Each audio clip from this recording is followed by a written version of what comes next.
नमस्कार सभी को। दोस्तों, अमेरिका ने H1 वीजा की फीस को अचानक से बहुत ज़्यादा इंक्रीज कर दिया है। अब इससे होगा ये कि भारत के लाखों आईटी और टेक प्रोफेशनल की जॉब खतरे में आ जाएगी। तो आज की इस वीडियो में हम जानेंगे कि आखिर ये फैसला अमेरिका ने क्यों लिया, इसके पीछे अमेरिका की घरेलू राजनीति क्या है, भारत के आईटी सेक्टर और यूथ पर इसका कितना असर पड़ेगा, और क्या ये जो इंडिया का ब्रेन ड्रेन होता है अमेरिका में, क्या उसमें रुकावट का एक मौका बनेगा या भारत के लिए सच में एक बड़ा संकट सामने खड़ा है। साथ ही समझेंगे कि इस फैसले का वैश्विक टेक इकोनॉमी पर क्या असर पड़ेगा। आइए सब कुछ आसान भाषा में एक एक करके समझते हैं।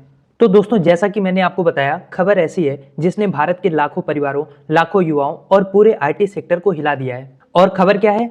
खबर यह है कि अमेरिका की ट्रंप सरकार ने नया आदेश जारी करते हुए कहा है कि अब H1 वीजा की सालाना फीस $1 लाख यानी कि 88 लाख रुपए होगी।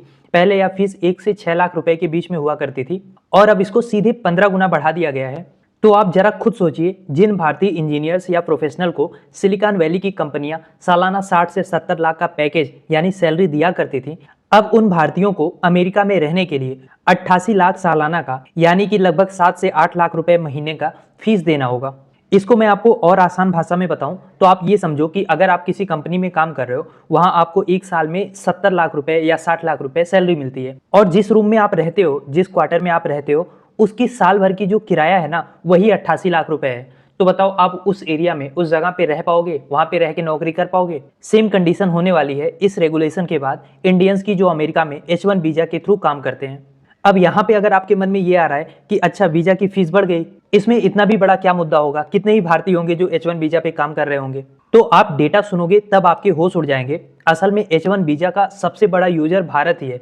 हर साल अमेरिका में लगभग 65,000 H1 वीजा जारी किया जाता है और इसमें से 73% भारतीय होते हैं। दूसरे नंबर पे चीन है, लेकिन उसका हिस्सा सिर्फ 12% है। बाकी दुनिया मिलकर भी 15% तक नहीं पहुंच पाती। तो साफ है कि ये झटका किसी और देश के लिए नहीं, बल्कि भारत के लिए ही है। तो आई गेस अब आप इस न्यूज़ की गहराई को समझ पा रहे होंगे। अब हम इसके असर की बात करते हैं कि इस डिसीजन के बाद इसका इम्पैक्ट क्या होगा। सबसे पहली बात, भारतीय प्रोफेशनल्स की नई भर्तियां रुक जाएंगी। अमेरिकी कंपनियां सस्ते और हाई स्किल्ड इंडियंस की बजाय लोकल अमेरिकन को ट्रेंड करेंगी, और जो लोग पहले से ही H1B वीजा से अमेरिका में हैं, उनका रिन्यू करना भी महंगा हो जाएगा। कई लोग वीजा को रिन्यू ना करने की वजह से इंडिया वापस आने के लिए मजबूर भी होंगे। इसके अलावा हर साल 10 से 15 बिलियन डॉलर का रेमिटेंस जो वहां के इंडियंस वापस इंडिया में भेजते थे, उसमें भी अब ड्रास्टिक गिरावट आएगी। और लाखों परिवार जिनके बच्चे लोन लेके अमेरिका में पढ़ाई और जॉब के लिए गए थे, उनका अमेरिका का ड्रीम अब खतरे में है। लोन का कर्जा उनके सर पे अलग से चढ़ा हुआ है। तो कुल मिला के ये भारत के लिए बहुत ही बुरी न्यूज है। अब सवाल यहाँ पे ये है कि अमेरिका ऐसा कर क्यों रहा है। देखो, ट्रंप ने अपने बयान में साफ कहा है कि this is to protect American workers. दरअसल अमेरिका में लोकल युवाओं का गुस्सा ये है कि इंडियन और चाइनीज इंजीनियर्स उनके जॉब को छीन रहे हैं। अब ट्रंप की पॉलिसी ये है कि हायर अमेरिकन बाई अमेरिकन। चुनावी साल में ये फैसला ट्रंप की लोकल वोटर्स को दिखाने के लिए बहुत जरूरी था। इसीलिए मैंने कहा कि इस फैसले से नुकसान भले सबसे ज्यादा भारत को हो रहा हो, लेकिन इस फैसले के पीछे अमेरिका के डोमेस्टिक पॉलिटिक्स का रोल बहुत बड़ा है।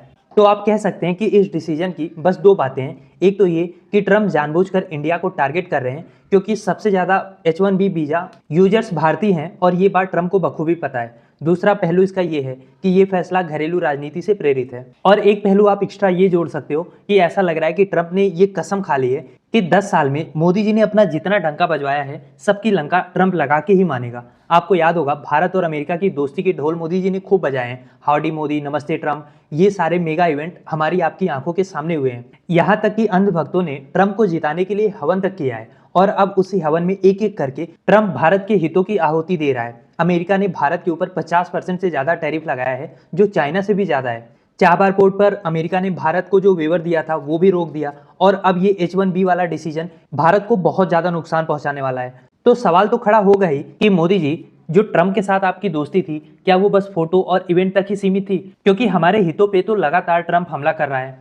और अगर आपको लग रहा है कि ऐसा थोड़ी होगा, मोदी जी चुप नहीं बैठे होंगे, उन्होंने भी कुछ जवाब दिया होगा, तो जवाब आया है। नीति आयोग के अधिकारी कह रहे हैं कि अमेरिका दरअसल खुद का नुकसान कर रहा है। टैलेंट अब सिलिकॉन वैली की बजाय बेंगलुरु, पुणे और हैदराबाद आएगा।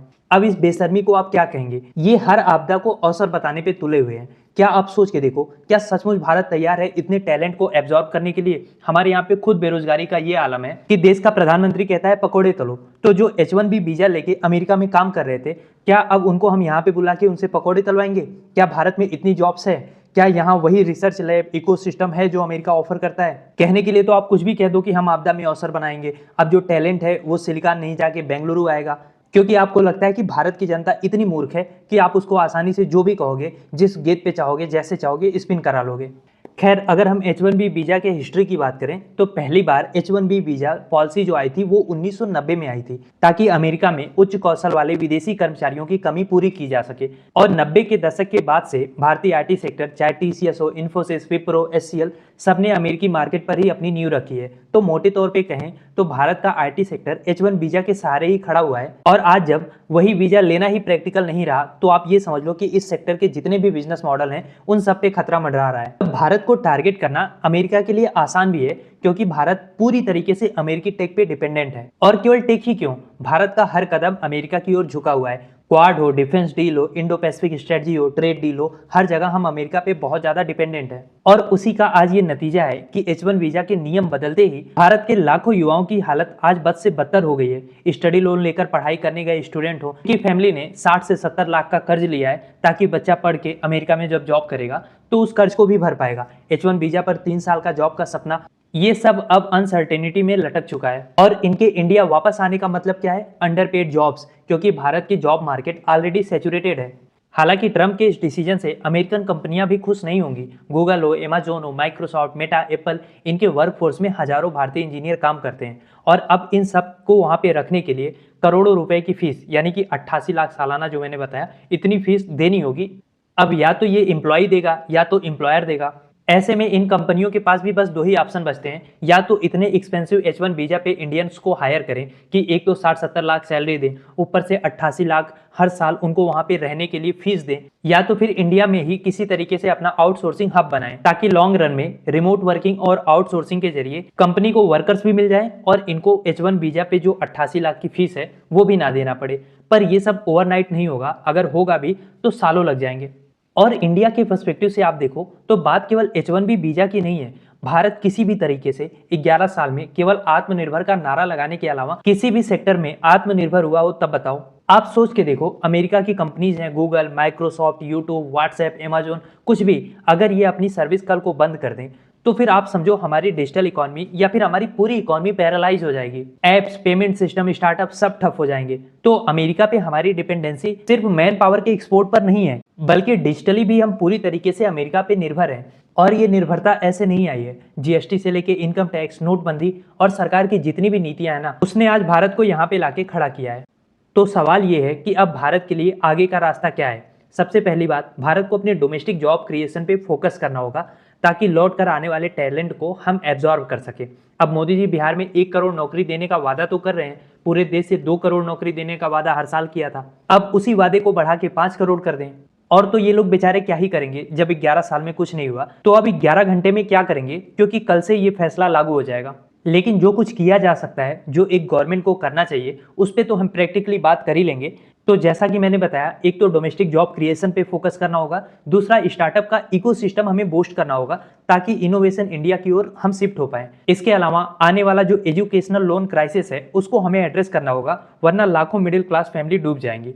और सबसे अहम, हमें अब एक डाइवर्सिफाई फॉरेन पॉलिसी रखनी होगी। सिर्फ अमेरिका पे बहुत ज़्यादा विश्वास करना खतरनाक हो सकता है। अमेरिका ने एक नहीं कई सारे एग्जाम्पल से इस बात को प्रूव किया है। अब मेरा सवाल आपसे ये है कि क्या अब हमें ये मान लेना चाहिए कि अमेरिकन ड्रीम हर भारतीय युवा का सपना नहीं होना चाहिए, बल्कि भारत को अपने खुद के नए ड्रीम्स तैयार करने होंगे? या आपको लगता है कि ये बस एक फेज है और ट्रम्प के जाने के बाद इंडिया यूएस के रिलेशन फिर से नॉर्मल हो जाएंगे? क्या सोचते हैं आप इस बारे में? लिखिए अपनी राय कमेंट बॉक्स में।